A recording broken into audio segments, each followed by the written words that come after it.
everyone, I'm here with my decks for November. I usually do tarot stuff on Tuesday, but yesterday was Samhain, Halloween, so I'm doing it on Wednesday. Anyway, let's get to the decks I am using for November.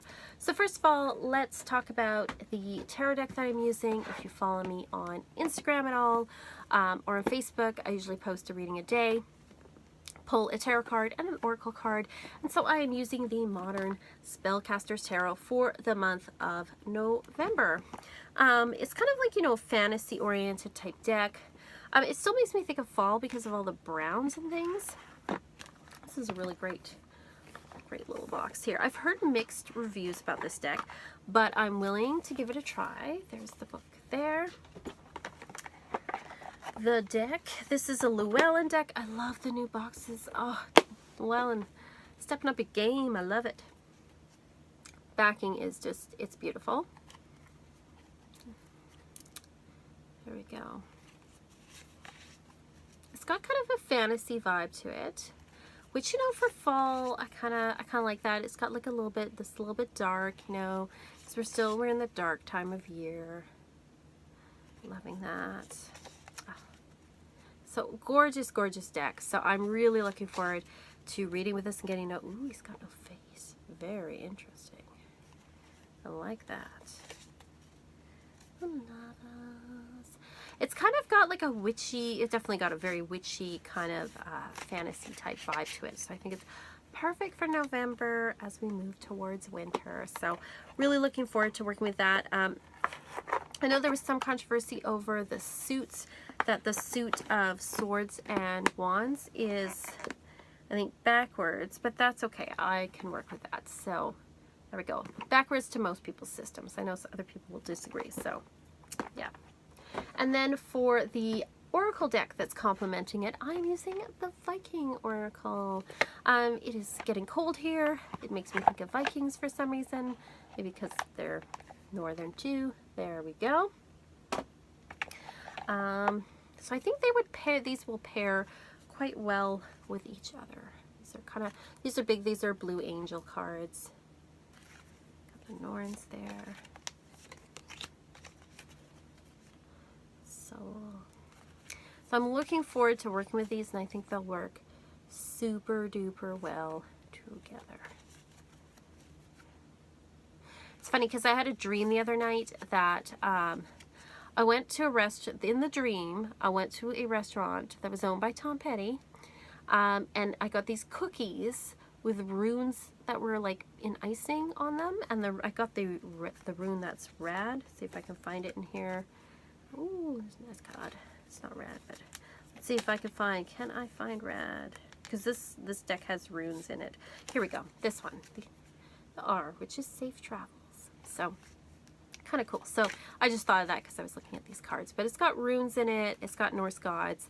I think it's a very interesting kind of deck, and I think it'll go really, really well for the month of November.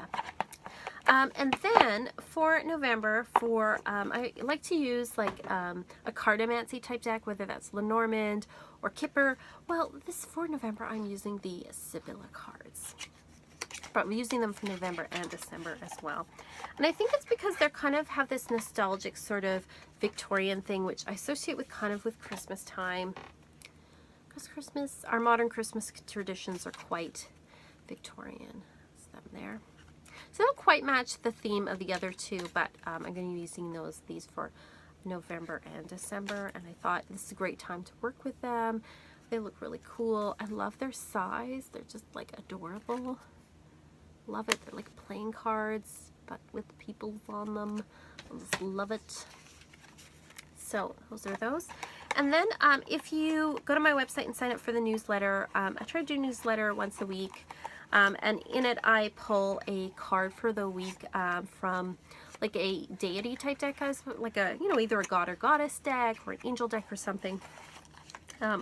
Working with different ones each month, kind of like a message for everybody for the week. And for November, I'm using the Mythic Oracle, another Blue Angel deck. And this one's by Michelle Lee Felon, or as most people know her, Raven Felon now. And it's got gorgeous, gorgeous artwork, and it just, for some reason I think of fall, but this has Greek gods in it. Greek gods, and here's, oh, Hades. I love this one. That's such a beautiful picture. There's Atlas. There we go. I love the backs. Yeah. So there's like, I think a lot of the stuff I'm working with this month kind of has a mythic type quality to it. Which I really like for this month. For me, November, like here it's getting cold. We might even, you know, we've already gotten some snow, although it's melting, but you might get snow that stays in November, sometimes not until December, but it's getting colder, leaves are off the trees, it's very gray, it's getting dark early because we're quite far north. So it's, well, I mean, I'm not far north for Canada, but I'm far north world globally, you know what I mean. If we're in Canada, it gets dark. So it usually gets dark around dinner time, not before then. It's getting darker each day. And there's something kind of more introspective about this time of year. It's a lot cozier, and you kind of think about, you know, some of the bigger picture type things. So I don't know, I just feel like it's a good time to look at things like myths and fantasy and storytelling and all that kind of wonderful type stuff for this time of year. So those are the decks I'm using. If you've had any experience with any of these decks, please let me know what you think, and also let me know what decks are you using for November, if you pick decks for the month or whatever it is. So like and subscribe, and I'll see you all next time.